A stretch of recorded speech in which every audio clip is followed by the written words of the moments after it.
दोस्तों, ये जो राहुल गांधी और चुनाव आयोग के बीच में लड़ाई चल रहा है, इस पूरी लड़ाई के बीच में एक सर्वे आया है और उस सर्वे के बारे में पहले आपको बता दें, फिर इस पूरी लड़ाई को साथ-साथ आपको बताएँगे। सबसे पहली बात है कि ये वोट वाइब का सर्वे है और इस सर्वे में राहुल गांधी जो चुनाव आयोग पर आरोप लगा रहे हैं, तो सवाल ये था सर्वे में, पहला सवाल कि राहुल गांधी द्वारा जो चुनाव आयोग पर वोट चोरी के आरोप लगाए जा रहे हैं, इसको आप किस तरह से देखते हैं?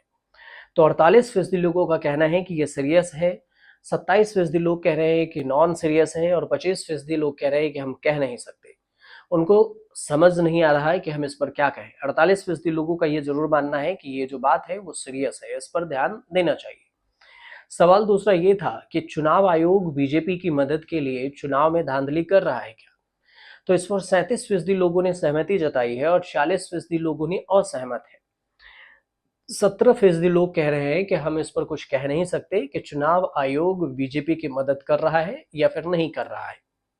जो तीसरा सवाल था वोट वाइब का, उसमें ये कहा गया सवाल में कि चुनाव आयोग और चुनाव की प्रक्रिया के प्रति जो विश्वास है उसके आंकड़े क्या हैं और आप कितना विश्वास करते हैं, कितने फीसदी लोग इसमें?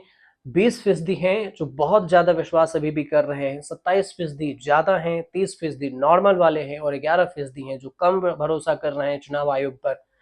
12% लोग हैं जो बहुत ही कम भरोसा कर रहे हैं। ये पूरा डेटा है जो वोट वाइब ने किया है। और चौथा सवाल जो वोट वाइब ने पूछा जनता से, उसमें ये था कि राहुल गांधी के हल्फनामा मांगने के जो चुनाव आयोग के फैसले हैं, उसको आप किस तरह से देखते हैं? क्योंकि चुनाव आयोग ने वोट चोरी का जब आरोप लगा तो राहुल गांधी से हल्फनामा मांगा।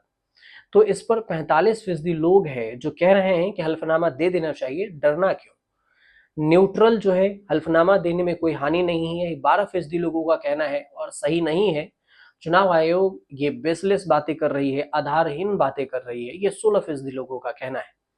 28% लोग कह रहे हैं कि हम इस पर कुछ कह नहीं सकते। और जो लास्ट में सवाल था जो वोट वाइब का, वो ये कि एसआईआर और वोट चोरी के आरोपों पर चुनाव आयोग की जो प्रक्रिया है उसको आप किस तरह से देखते हैं?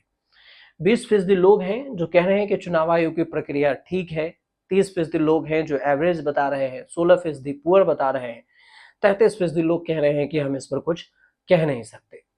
ये वोट वाइब का सर्वे है। अब ये जो सर्वे था हमने आपको उसमें से 5 सवाल आपको बताए।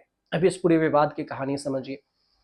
चुनाव आयोग पर जो विवाद हुआ उसमें 7 अगस्त को राहुल गांधी प्रेस कॉन्फ्रेंस करते हैं। 7 अगस्त को प्रेस कॉन्फ्रेंस में आरोप ये लगाया जाता है कि जो बेंगलुरु सेंट्रल लोकसभा की सीटें हैं, वहां पर महादेवपुरा विधानसभा की एक सीट है और एक सीट पर वोट चोरी, 1 लाख से ज्यादा वोटर्स फर्जी बताए गए। उसमें से फर्जी कई तरह से थे।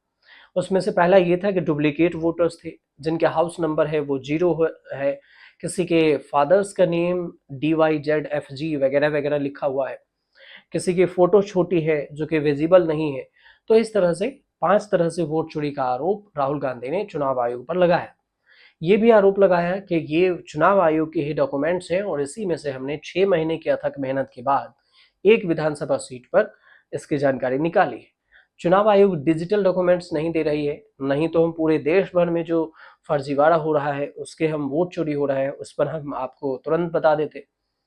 ये आरोप विपक्ष की तरफ से, राहुल गांधी की तरफ से था। उसके बाद इसके 7 दिन बाद चुनाव आयोग के प्रेस कॉन्फ्रेंस से पहले 4 दिन पहले अनुराग ठाकुर प्रेस कॉन्फ्रेंस करते हैं। उन्होंने 5 लोकसभा की सीटों पर फर्जी वोटर बता दिया उन्होंने, जबकि एक विधानसभा की सीट पर राहुल गांधी को 6 महीने लगे। अनुराग ठाकुर आए, उन्होंने कह दिया कि 5 लोकसभा की सीटें फर्जी है। जो मुख्य थे उसमें से अखिलेश यादव की सीटें हैं, डिम्पल यादव की सीटें हैं, राहुल गांधी की लोकसभा की सीटें हैं रायबरेली, प्रियंका गांधी की लोकसभा की सीटें हैं जो वायनाड है, और अभिषेक बैनर्जी जो टीएमसी से नेता है, डायमंड हार्बर की सीट है, उस वो सीटें हैं। और डीएमके के तरफ से स्टालिन की सीटें हैं, उन सभी को फर्जी उन्होंने बता दिया। क्या कहा कि वोटों का इसमें झोल है और झोल की वजह से इन सब ने चुनाव जीता है। चुनाव आयोग प्रेस कॉन्फ्रेंस करती है 17 अगस्त को। 17 अगस्त को चुनाव आयोग ने प्रेस कॉन्फ्रेंस में इन सारी बातों को बेबुनियाद बताई। राहुल गांधी ने जो आरोप लगाया उसमें कहा गया कि जो हाउस नंबर 0 है, जिनका कोई घर नहीं होता, वो 00 हाउस नंबर लिखते हैं। एफिडेविट की मांग की गई तो एफिडेविट पर सवाल ये उठा कि राहुल गांधी से एफिडेविट मांगा जा रहा है तो अनुराग ठाकुर से क्यों नहीं। अब इसी को लेकर विवाद हो गया और इसके बाद जो दोनों के बीच की लड़ाई है इस पर अब सर्वे आया, तो सर्वे में जो जानकारी आई वो हमने आप तक पहुंचाई। अब ये मामला कहां तक पहुंचेगा ये भी देखना होगा। उधर देखा जाए तो एसआईआर को लेकर भी विवाद है। हालांकि एसआईआर पर सुप्रीम कोर्ट ने जो 65 लाख वोटर्स के नाम पब्लिक करने की बात कही थी चुनाव आयोग को, तो चुनाव आयोग ने इसे कर भी दिया है। अब ये विवाद आगे कहाँ बैठता है और कहाँ तक जाता है ये आने वाले वक्त में पता चलेगा। फिलहाल आपको जानकारी से लगे तो हमारे चैनल से जुड़िए, सब्सक्राइब जरूर कर लीजिएगा।